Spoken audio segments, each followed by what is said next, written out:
नमस्कार, मी मुक्ता दाभोलकर.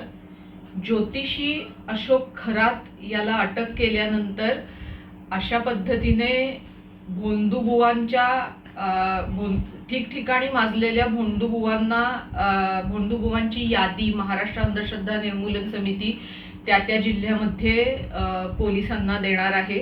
यांच्यामार्फत राजरोस लोकांचं शोषण चालू आहे. जादूटोणा विरोधी कायद्याच्या अंतर्गत आजवर अनेक गुन्हे दाखल झाले असले तरी जोपर्यंत कायद्याचे नियम शासन तयार करत नाही तोपर्यंत या कायद्याची पुरेशी प्रभावी अंमलबजावणी होऊ शकत नाही. या कायद्यामध्ये दक्षता अधिकाऱ्यांची तरतूद आहे.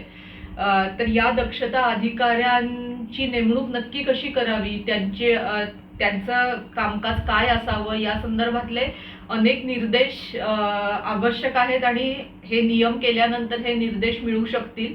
त्याचबरोबर महाराष्ट्रात शासन निर्णयाने अंधश्रद्धा निर्मूलन कक्षांची स्थापना करण्यात आलेली आहे. हे कक्ष कार्यान्वित होणं आवश्यक आहे.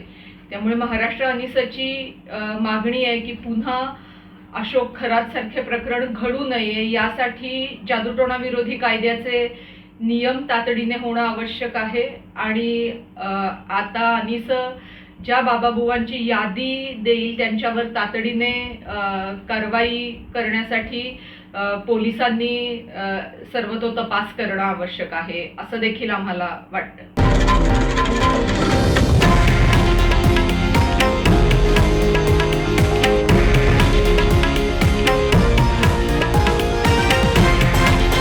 हे आहे देशातील नंबर 1 न्यूज नेटवर्क आणि आपण पाहत आहात TV9 मराठी, एकमेव.